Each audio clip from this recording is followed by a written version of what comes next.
You're going to love this field report. It's about finding the right balance.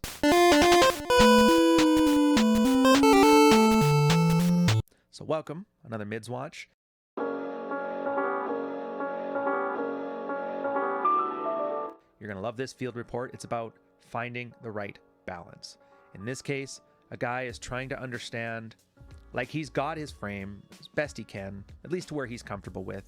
He's got his value where he wants it, and he's trying to bring his wife into his frame. Or what that means as a concept is essentially involving your significant other in your life as like a valued part, basically rewarding the good behavior. You're great, we're great, this is how we're moving forward. And you're basically persuading somebody to join you on your vision. I guess is the best way to put it. I know it's kind of flowery language, but just bear with. And you can kind of tell when he starts it off too. So like, I think I've been losing some focus lately.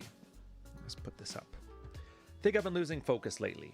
A few months ago, I made a post on whether, was I near to a main event? Sidebar here, if you guys don't know what a main event is, it's considered the mother of all comfort tests.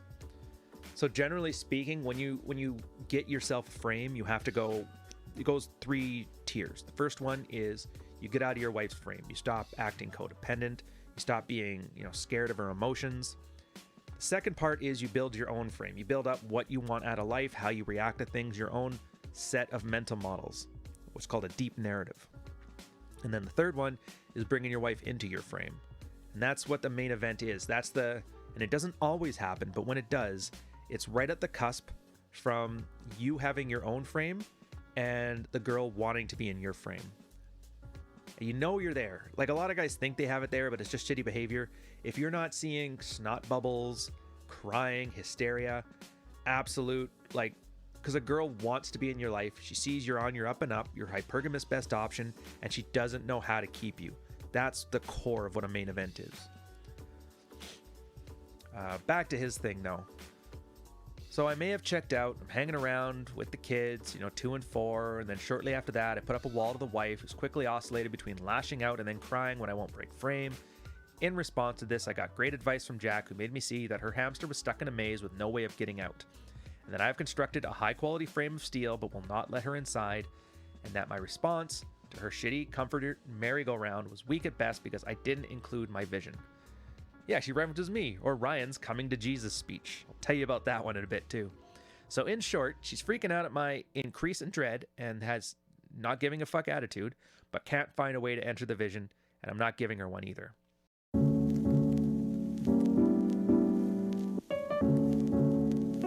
I should have mentioned that. So the come to Jesus speech. This is one of my contributions to the red pill, and I don't know why I don't bring it up more, mostly because very, very few guys ever make it to this point. So if you get a main event, you're on the up and up, you're top tier, hypergamous best option. She doesn't know how to keep you. She switches from covert language to direct language. She becomes despondent, very distraught, gets freaking out, starts crying, snot bubbles. I've been there, I've seen it. The come to Jesus speech is not a speech. It's basically in clear, unambiguous language, you letting your girl know what it takes to stay in your life. And most guys are easy to keep happy. I know for mine, it was right as I was leaving the military, and my speech was pretty straightforward. It was like, look, I've had somebody telling me what to do for like the last 12 years. I'm going to leave the military, and when I'm done, I'm going to start living selfishly. I'm going to live for me. I don't want people telling me what to do, and you're welcome to come, because I'm telling you right now, it's going to be a blast. It's going to be so much fun. So doors open, come on in. And that was essentially it. And it's true, it has been. That was when, moved from Montreal to Toronto. Life got a lot better. A lot of that, too, was just leaving the Belle Provence. Back to this, though. So in a few months, he's attempted to include her in the life more often. So we don't really have much in common, things we like to do. So I developed some activities we can do together and have it as an outlet so we can close together. The problem is, by making a conscious effort to be part of it, he needs to open up and engage her. And he believes that she'll see this as weakness on his part. So here's an example. She's seen an increase in his physical activity, where he only used to run and climb.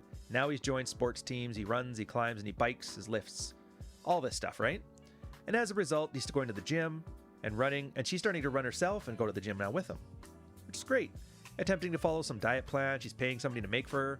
Still, she'll ask about when to make a day for high carbs or what to eat when I'm nearing my limit. So he gets the impression that she's only doing it to keep him happy, but that she doesn't actually like it. And if you don't know why that's important, it's because every girl has a small amount of borderline personality in them. It's the female condition. And one way to know if your girl is into you is where she starts liking the things you like. But it's like, psychologically, it's not that she's liking these things or that she's acting like she likes them because she knows you do. Her brain actually is kind of wired to start liking them. Like, I'm sure you've heard the thing where any girl who's got a cool hobby probably learned it from her last boyfriend. It's like that. So when he sees her doing the gym and stuff, but then constantly fighting how she doesn't want to do it, he takes that to mean that it's not interest in him, it's just fear of losing him. And yeah, it's a genuine concern, right? Here's another example. He's like, I love to cook. We used to watch Iron Chef, so I got the idea of, spending time together, and we're going to have an Iron Chef competition. There's no winner, but every week one of us picks an ingredient and we do some stuff. First week was mine, went well. Second week was hers. He told her at the beginning of the week. He never talked about it again. He's not going to keep reminding her, but she needs to show an initiative. But she just ignored it and shows that she doesn't care. So now he's hurt, now he's angered. A little bit.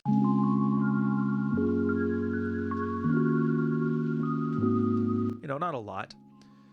So he goes, I'll respond when she doesn't follow the lead, and he kind of goes off about it. But that's the other thing. It's the same kind of theme where he makes a genuine effort to pull her into his frame, and she resists. And he always treats that as like, okay, so there's no attraction here.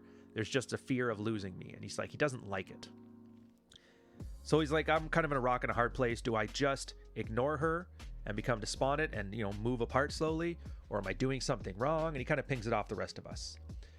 He does end off, though, with like a click this week, mainly today, because she worked, so I didn't see her all day. This Wednesday and Thursday, I'm out of the house the entire day, both days for work. And following that, climbing and lifting, soccer, blah, blah, blah, blah. So Friday we went on a field trip as a family, and I made it a point to show her some affection, hold her hand, flirting, and etc. We watched a cooking show that night, and when it was over, I slapped my leg and suggested she come over and sit on it. She said no.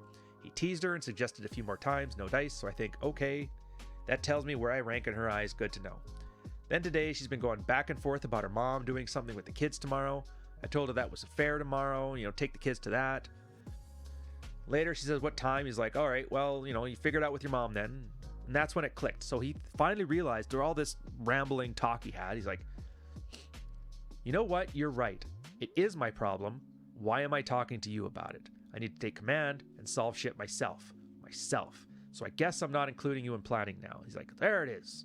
I feel like I should include her in my life more often so she's not stuck in this weird emotional maze she's in. But if I suggest things to her, it's met with indifference. If I tell her what to do, it's met well. So I know the easy answer here is I can be 80% happy by just doing me, but if that's my goal, or if it's to foster a good relationship, is that good enough?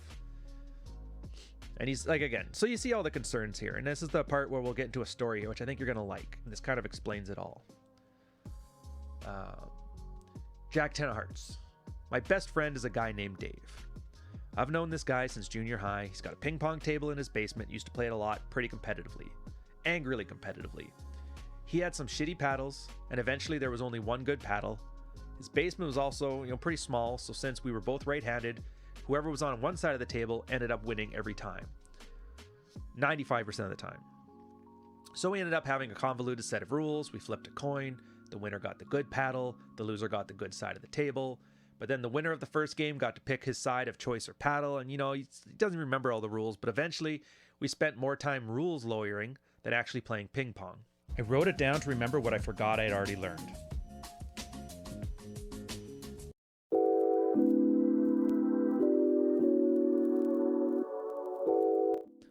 So one day, I had the advantage for both the paddle and the side. And Dave said something like, for fuck's sakes, what a day. This girl already told me she had a date with somebody else for the winter formal, and now you're going to kick my ass for the next 2 hours of ping pong. Fine, let's get this over with. So he stopped, and he's like, you know what? I don't feel like going competitive. Let's just hit the ball back and forth. And then he's like, we did. Didn't say much at first. The ball just kind of pinged and ponged, whatever.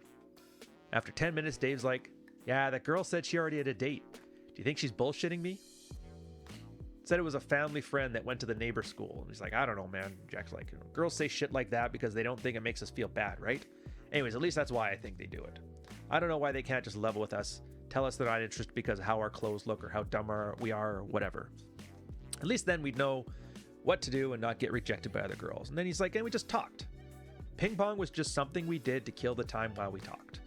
I started playing with some kids in his dorm when he went to college. Dominated him because of all the practice. But he had stopped keeping score with Dave. And he still liked playing ping pong.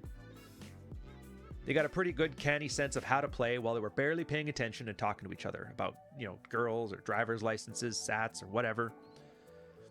Seemed deep and important at the time, so when I went back to playing competitively, back to keeping score, I was on another level. I'm not talking about Olympic skill, but just like for a casual ping pong game, he was crushing it. She's like, so it's finals week next semester. I'm going to be bored out of my mind with studying. I ask my dorm roommate if he wants to play a game. The guy hesitates and says, okay, we got to go to the rec room, he says. All right, here we go. I know you're going to kill me. I don't even know why I agreed to play. Like, he serves. Jack just grabs the ball in midair, looks at him and says, I don't really feel like playing a competitive game. Let's just hit the ball back and forth. I like this parable. And I hope you guys took it. I hope I told it well enough. Do you see what I mean, though? The guy's telling his story, and he's all right. Like, he's got value. He's learning to, if something's important to him, he rewards good behavior. He doesn't reward bad behavior. Like, all the basics are down. Like, you get that, right? But that's when you start running into like real red-pilled problems. When we talk about, long-term relationships or married red pill, or is red pill on hard mode, this is what I'm talking about. He's like, I know the Glover shit.